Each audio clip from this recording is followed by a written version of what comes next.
Shalom, salam damai sejahtera bagi kita semua.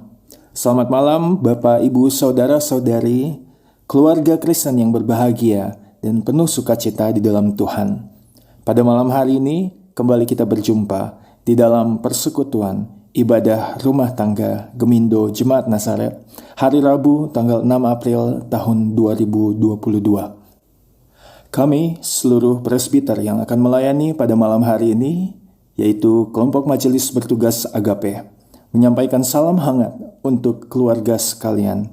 Biarlah persekutuan kita pada malam hari ini dipenuhi dengan hikmat dan kesatuan hati yang penuh, walaupun diadakan secara online, tapi tidak mengurangi sukacita dan kerinduan kita yang sama untuk masuk menghadap hadirat Tuhan. Karena itu mari Bapak, Ibu, Saudara-saudari, keluarga yang dikasihi Tuhan, kita mempersiapkan hati, jiwa, dan pikiran kita untuk masuk di dalam saat yang teduh untuk memulai ibadah pada malam hari ini.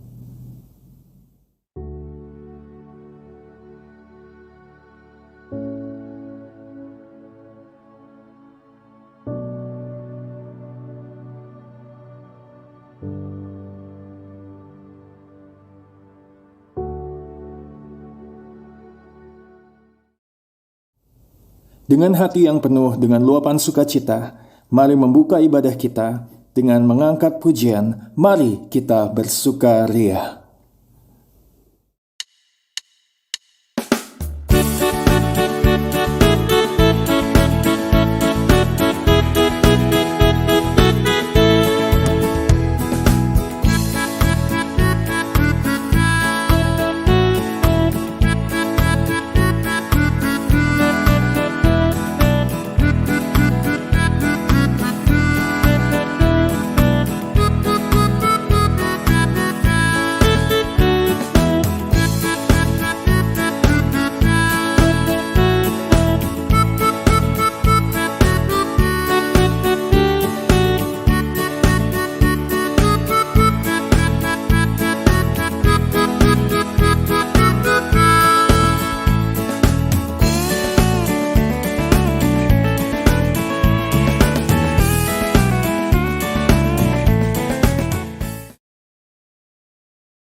Fotum dan salam.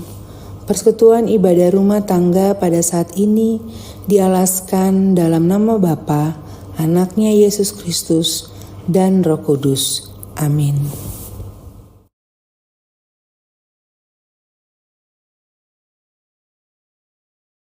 Menyambut salam persekutuan pada malam hari ini, sekaligus menghantarkan kita masuk ke dalam pelayanan firman Tuhan. Mari jemaat sekalian, kita mengangkat pujian dari pelengkap Kidung Jemaat nomor 15, baitnya yang pertama. Kusiapkan hatiku Tuhan.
Kita akan segera masuk ke dalam pelayanan firman Tuhan yang pada malam hari ini kita akan bersama-sama dilayani oleh hambanya Penatua Diona Kristi Silutonga.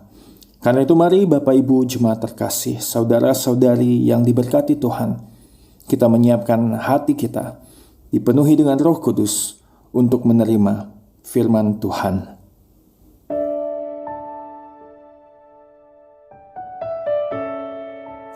Shalom, Bapak Ibu yang terkasih dalam Tuhan Yesus Kristus. Kita akan mendengarkan akan kebenaran firman Tuhan. Sebelum kita mendengarkan firman Tuhan, marilah kita menyiapkan hati dan pikiran kita. Kita minta tuntunan Roh Kudus agar kiranya firman Tuhan yang kita dengar boleh dapat kita mengerti dan boleh menjadi pedoman dalam kehidupan kita. Kita satu di dalam doa. Ya Tuhan Allah Bapa yang bertata dalam kerajaan surga, dengan segala kerendahan hati, Tuhan kami yang penuh kasih, izinkan kami mengucap syukur atas segala bentuk penyertaan baik-Mu kepada kami semua. Sehingga pada kesempatan ini, kami masih bisa bersama-sama berkumpul untuk kembali mendengarkan akan kebenaran firman-Mu. Biarlah kami mengetahui apa yang menjadi petunjuk manusia bagi kehidupan selanjutnya. Semoga firman atau ayat Alkitab yang dibaca oleh hamba boleh dapat menjadi petunjuk kemana kita akan melangkah selanjutnya. Kiranya Engkau ampunilah dosa kami Tuhan. Hanya dalam nama Tuhan Yesus kami berdoa dan mengucap syukur. Amin. Bapak Ibu yang terkasih di dalam Tuhan Yesus Kristus, kita akan mendengarkan akan kebenaran firman Tuhan yang dimana pembacaan malam hari ini di dalam ibadah rumah tangga pada saat ini terambil dari Lukas pasal yang ke-9 ayat 22 sampai 27, yang dimana dengan judul perikopnya pemberitahuan pertama tentang penderitaan Yesus dan syarat-syarat mengikuti Dia. Dan Yesus berkata, Anak manusia harus menanggung banyak penderitaan dan ditolak oleh tua-tua, imam-imam, kepala, dan ahli-ahli Taurat, lalu dibunuh dan dibangkitkan pada hari ketiga. Katanya kepada mereka semua, setiap orang yang mau mengikut aku, ia harus menyangkal dirinya, memikul salibnya setiap hari dan mengikut aku. Karena barang siapa yang mau menyelamatkan nyawanya, ia akan kehilangan nyawanya. Tetapi barang siapa kehilangan nyawanya karena aku, ia akan menyelamatkannya. Apa gunanya seseorang memperoleh seluruh dunia, tetapi ia membinasakan atau merugikan dirinya sendiri? Sebab barang siapa malu karena aku dan karena perkataanku, anak manusia juga akan malu karena orang itu. Apabila ia datang kelak dalam kemuliaannya dan dalam kemuliaan Bapa dan malaikat-malaikat kudus. Aku berkata kepadamu, sesungguhnya di antara orang yang hadir di sini ada yang tidak akan mati sebelum mereka melihat kerajaan Allah. Demikianlah pembacaan firman Tuhan. Berbahagialah bagi orang yang membaca, mendengarkan, dan melakukan firman Tuhan. Bapak Ibu yang terkasih di dalam Tuhan Yesus Kristus, tema khotbah pada malam hari ini yaitu ada harga antara aku dengan Tuhan. Bapak Ibu yang terkasih di dalam Tuhan Yesus Kristus, di dalam pembacaan tadi, kalau dikatakan pada ayat 22, Yesus sedang membicarakan tentang dirinya sendiri. Namun di dalam ayat yang ke-23, Yesus menyatakan bahwa penderitaan itu juga akan dialami oleh semua yang mau mengikutnya. Ada frasa setiap orang. Jadi bagian ini diberikan tidak hanya kepada Yesus dan 12 muridnya saja, tetapi semua orang yang membaca bagian ini. Ada 3 hal yang dinyatakan dalam bagian ini, yaitu pertama, menyangkal diri, memikul salib setiap hari, dan mengikut Dia. Apa yang akan dialami Yesus juga akan dialami oleh orang-orang yang mengikutnya. Ini adalah kebenaran yang dinyatakan Yesus dengan terbuka. Ia tidak memberikan iming-iming yang manis dan membuat kita merasa nyaman. Tuhan Yesus tidak memberitakan tentang kemakmuran duniawi. Apa yang dimaksud dengan menyangkal diri? Surat Efesus menyatakan bahwa dahulu kita adalah manusia lama. Sekarang kita sudah ditebus dan sudah menjadi manusia baru. Secara status kita adalah orang-orang kudus atau manusia baru. Namun di dalam perjalanan hidup kita masih mengalami pengudusan secara progresif. Di dalam proses itu kita harus aktif mematikan segala dosa-dosa dan berjuang untuk hidup kudus. Di dalam masa itu kita harus menyangkal diri, yaitu menyangkal segala keinginan yang bertentangan dengan kehendak Allah. Kita mungkin berpikir bahwa menyangkal diri itu akan mendatangkan kesedihan. Namun sesungguhnya Allah akan memberikan sukacita dan damai kepada kita yang mau melakukan kehendak-Nya. Kita pasti pernah melakukan kehendak kita sendiri, lalu pada akhirnya kita tidak mendapatkan kebahagiaan yang kita pikir pasti kita dapatkan. Jadi, melakukan kehendak sendiri itu belum tentu mendatangkan kebahagiaan. Namun, jika kita mau melakukan kehendak Tuhan, maka prosesnya mungkin bisa sulit, berat, serta menyakitkan. Tetapi, Tuhan akan memberikan berkat yang dunia tidak bisa berikan. Jika kita tidak pernah mengalami hal ini, maka kita tidak akan mengerti. Maka dari itu kita harus taat dulu, baru kemudian kita bisa mengerti. Di dalam hal ini saya menyatakan bahwa ketika kita menyangkal diri kita, maka kita akan kehilangan manusia lama kita. Dan kita akan menemukan diri kita yang sesungguhnya sebagai manusia baru. Ketika kita menjauh dari dosa, maka kita harus mendekatkan diri kepada Tuhan. Dan inilah satu paket. Menyatakan bahwa dalam penyangkalan diri kita juga harus memotong setiap pohon yang menghasilkan buah yang buruk. Setiap bagian dari diri kita yang tidak mencerminkan Kristus haruslah siap dibuang setiap harinya. Jadi mematikan dosa adalah gaya hidup kita. Kita menjadi Kristen tidak hanya pada momen Natal, Paskah, atau setiap hari Minggu saja. Kita harus menjadi orang Kristen setiap hari. Itulah hidup dan identitas kita. Jadi, ketika kita menanggalkan manusia lama, kita harus mendekat kepada Tuhan agar kita diperbarui menjadi manusia baru. Jadi perintah untuk menyangkal diri ini bukanlah perintah untuk memberatkan kita. Sebaliknya, perintah ini adalah untuk kebaikan diri kita. Perintah Tuhan pada mulanya mungkin terkesan tidak baik atau tidak mudah bagi kita. Namun, jika kita merenungkan baik-baik, maka kita akan mengerti kebaikan Tuhan di dalam perintah itu. Bapak Ibu yang terkasih dalam Tuhan Yesus Kristus, di sini akan saya jabarkan 3 alasan, yang dimana poin-poin dari pembacaan tadi. Tercatat di dalam Lukas pasalnya yang ke-9 ayat 24 yang mengatakan bahwa barang siapa mau menyelamatkan nyawanya, ia akan kehilangan nyawanya. Tetapi barang siapa kehilangan nyawanya karena aku, ia akan menyelamatkannya. Di dalam kalimat ini ada suatu paradoks yang dimana orang-orang menyangkal Tuhan dan berpikir bahwa mereka sedang mencari keamanan dan kedamaian. Justru sebenarnya tidak mendapatkan hidup kekal itu. Sebaliknya, orang-orang yang mau mengorbankan nyawanya demi Tuhan, tetapi seperti para martir, justru mendapatkan hidup kekal itu.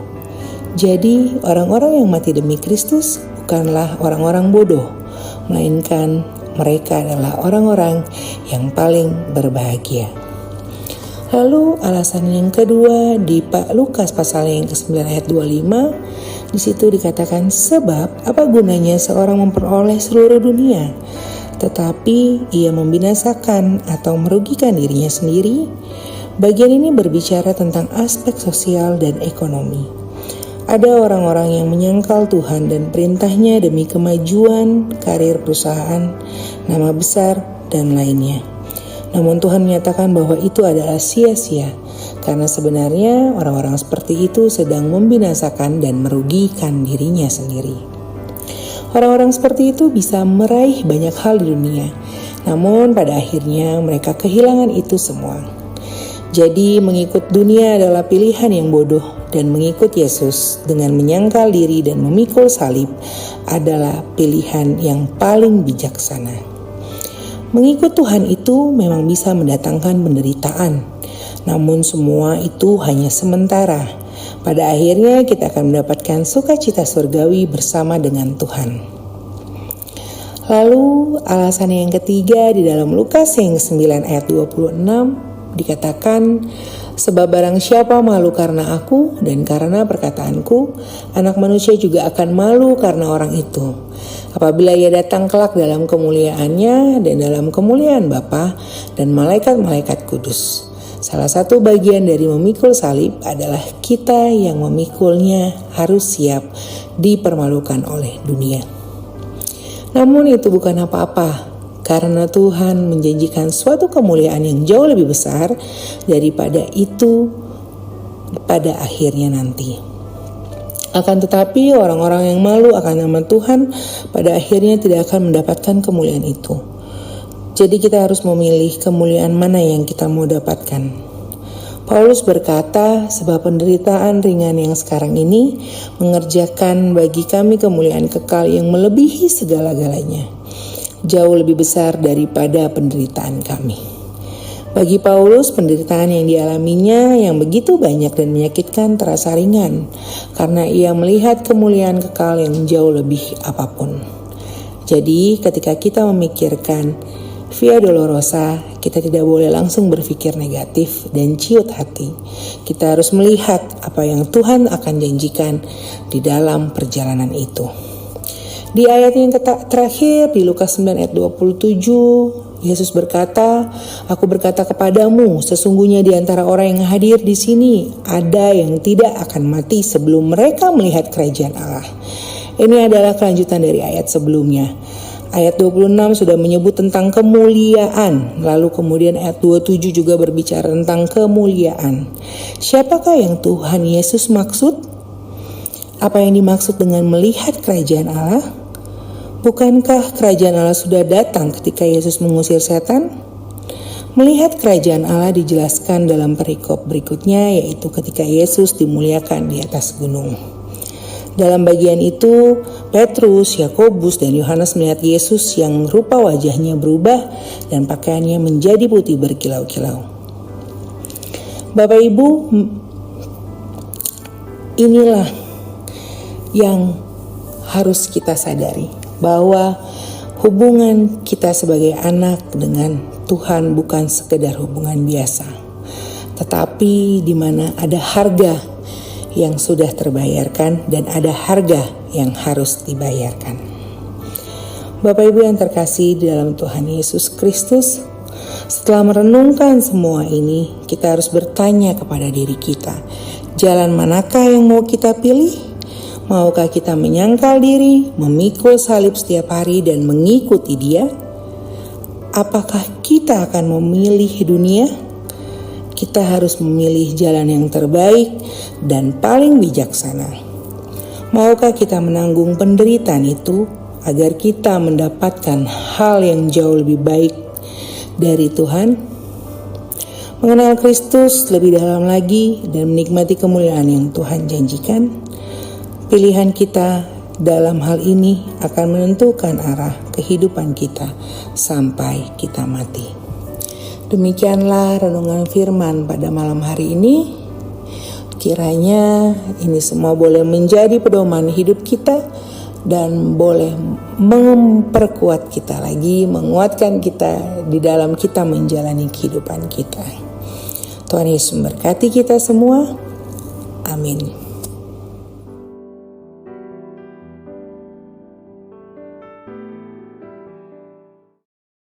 Jemaat sekalian, dengan hati yang telah diperbaharui di dalam iman lewat firman Tuhan yang telah bersama-sama menempati ruang hati, jiwa, dan pikiran kita. Mari kita respon dengan bersama-sama menyanyikan, "Bagi Tuhan tak ada yang mustahil."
Saudaraku, sebagai tanda bahwa hidup kita selalu terpelihara sempurna di dalam kasih Tuhan, pada malam hari ini kita akan menyatakannya dengan memberikan ucapan syukur.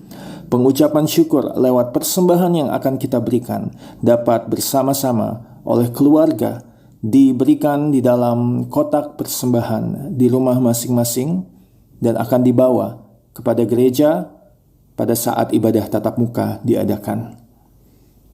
Menghantarkan hati dan diri kita mempersembahkan yang terbaik untuk kemuliaan dan hormat Tuhan. Mari kita bersama-sama mendengarkan ajakan firman Tuhan yang terambil dari kitab Yunus pasalnya yang kedua ayatnya yang ke-9. Demikian firman Tuhan, "Tetapi aku dengan ucapan syukur akan kupersembahkan korban kepadamu. Apa yang kunazarkan akan kubayar. Keselamatan adalah dari Tuhan." Mengiringi ucapan syukur kita pada malam hari ini, kita sama-sama mengkidungkan PKJ nomor 146, baitnya yang pertama, "Bawa persembahanmu."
Keluarga yang penuh dengan ucapan syukur, mari kita mendoakan persembahan yang telah kita berikan pada malam hari ini.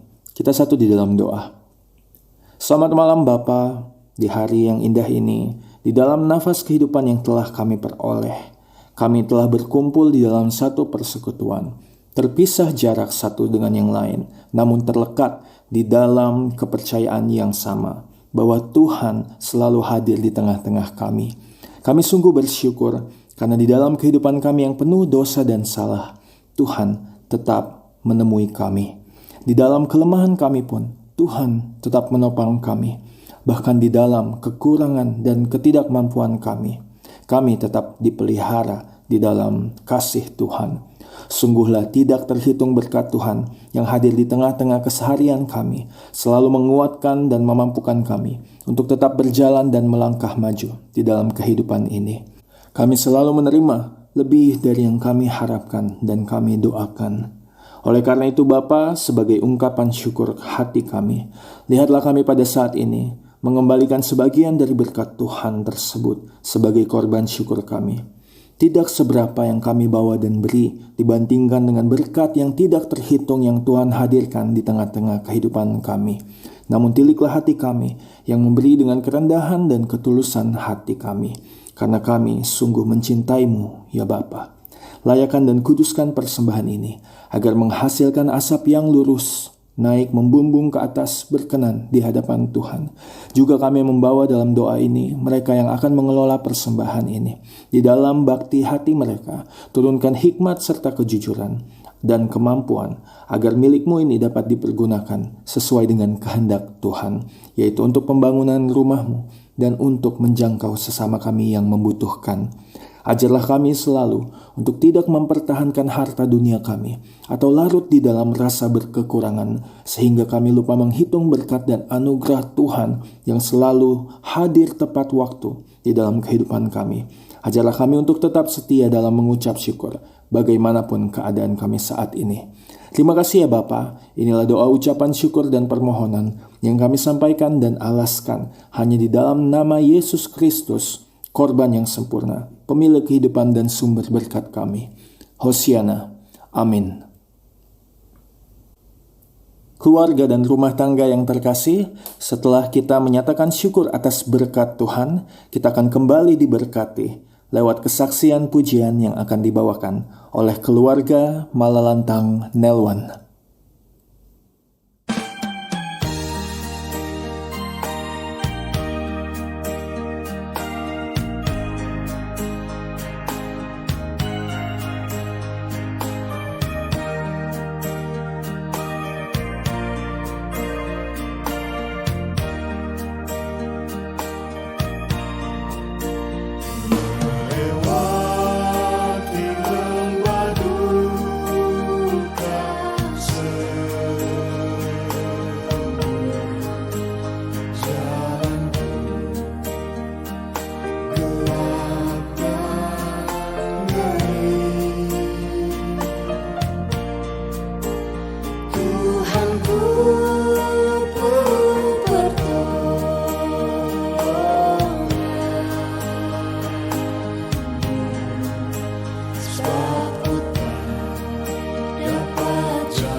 Sebab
Bapak Ibu yang terkasih dalam Tuhan Yesus Kristus, kini tiba saatnya kita siapkan hati dan pikiran kita. Kita akan menaikkan akan segala ucapan syukur dan permohonan kita di dalam doa syafaat pada malam hari ini. Marilah kita satu dalam doa. Dengan segala kerendahan hati kami ya Tuhan Allah Bapa yang bertata dalam kerajaan surga, kami mengucap syukur Tuhan, Kau begitu baik, penyertaan-Mu di dalam kehidupan kami. Karena Engkau selalu menjaga dan melindungi kami. Di saat begitu banyak segala aktivitas yang kami lakukan, kami mengucap syukur kami masih boleh diberikan kesempatan Tuhan untuk mengikuti ibadah online bersama dengan orang-orang terkasih kami, bersama dengan keluarga kami dalam ibadah rumah tangga pada malam hari ini. Ya Tuhan Allah Bapa yang bertata dalam kerajaan surga, di dalam doa kami pada saat ini Tuhan, hamba yakin dan percaya di setiap dalam kehidupan kami, begitu banyak pergumulan-pergumulan yang terjadi dalam kehidupan kami, yang dimana juga di dalam menghadapi kehidupan kami harus siap untuk menyangkal diri kami harus mempersiapkan memikul salib. Tapi Tuhan, setelah kami mendengarkan firman-Mu, kami yakin dan semakin kuat semuanya itu untuk kebaikan di dalam kehidupan kami, agar kami Tuhan boleh memperoleh hidup yang kekal dan menjadi manusia yang baru. Ya Bapa, pada malam hari ini Tuhan, hamba juga berdoa Tuhan untuk setiap seluruh jemaat kami, baik yang jemaat maupun non-jemaat, baik yang sedang mengikuti ibadah pada saat ini atau mengikuti ibadah secara susulan. Engkau berkati mereka di dalam kesehatan mereka, di dalam pekerjaan mereka, di dalam pendidikan mereka, di dalam setiap usaha jeripaya mereka. Tuhan Yesus boleh memberkati, dan Tuhan selalu mencurahkan kesehatan, kekuatan di dalam kehidupan kami semua. Ya Bapa, hamba juga berdoa Tuhan untuk pelayanan Gemindo Jemaat Nazaret. Kau berkati kami semua Tuhan, terlebih lagi Tuhan untuk bagi pendeta dan para pelayan-pelayan-Mu Tuhan, dari tingkat penatua sampai diaken, konsistori dan seluruhnya Tuhan berkati. Begitu juga kepada jemaat-jemaat kami Tuhan boleh berkati. Kiranya pelayanan yang kami lakukan itu semua boleh memuliakan nama-Mu Tuhan. Ya Bapa, kami juga tidak lupa berdoa Tuhan untuk bangsa dan negara kami. Di dalam setiap upaya pemerintah lakukan untuk seluruh masyarakat di Indonesia ini Tuhan, kiranya semuanya boleh berjalan dengan baik. Jauhkan kami dari perpecahan, biarlah kami hidup rukun indah dengan cinta kasih. Dan juga Tuhan Yesus boleh tetap terus ingatkan kami untuk memakai masker dan tetap menjaga jarak, agar kiranya Tuhan kami juga boleh lebih hati-hati lagi, kami boleh lebih menyayangi diri kami lagi di dalam kami menjaga kesehatan kami. Ya Bapa, hamba juga berdoa Tuhan untuk orang-orang di luar sana, anak-anak yatim piatu, janda duda, para fakir miskin, orang-orang yang kekurangan Tuhan, orang-orang yang sedang di dalam pergumulan dan kesedihan. Tuhan, berikan mereka semua penghiburan.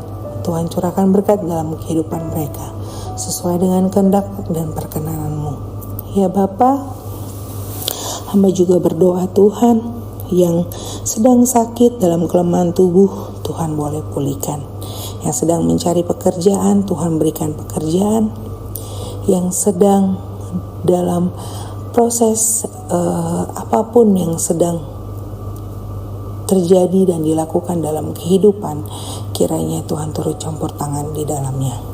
Jagalah Tuhan setiap perkataan, pikiran dan tingkah laku kami, dan biarlah Bapa, Engkau selalu curahkan kami hikmat daripada-Mu. Jadikan kami Tuhan pribadi yang lebih baik lagi di setiap harinya, dan boleh menyenangkan hati Tuhan. Ampunilah dosa kami ya Tuhan. Hanya dalam nama Tuhan Yesus kami berdoa dan mengucap syukur. Dan doa ini Tuhan akan kami sempurnakan dengan doa yang telah Engkau ajarkan. Bapa kami yang ada di dalam surga, dimuliakanlah nama-Mu, datanglah kerajaan-Mu, jadilah kehendak-Mu di atas bumi seperti di dalam surga. Berilah kami pada hari ini makanan kami yang secukupnya, dan ampunilah akan segala kesalahan kami, seperti kami sudah mengampuni orang yang bersalah kepada kami. Dan janganlah membawa kami ke dalam pencobaan, tetapi lepaskanlah kami daripada yang jahat. Karena Engkau yang punya kerajaan dan kuasa dan kemuliaan sampai dengan selama-lamanya. Amin.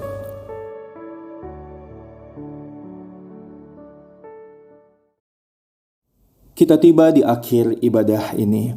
Sebelum kita menerima berkat Tuhan, mari jemaat bersama-sama mengangkat pujian dari Kidung Jemaat nomor 451, baitnya yang pertama dan baitnya yang kedua. Bila Yesus berada di tengah keluarga.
Bapak Ibu yang terkasih di dalam Tuhan Yesus Kristus, kini tiba saatnya kita akan menerima berkat Tuhan. Dan terimalah berkat Tuhan. Kiranya Tuhan memberkati engkau dari Sion, supaya engkau melihat kebahagiaan Yerusalem seumur hidupmu, dan melihat anak-anak dari anak-anakmu, damai sejahtera atas Israel dan kita sekalian. Amin.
Saudara semua, keluarga Kristen yang diberkati di dalam Tuhan, kita telah menyelesaikan ibadah dan kebaktian kita pada malam hari ini.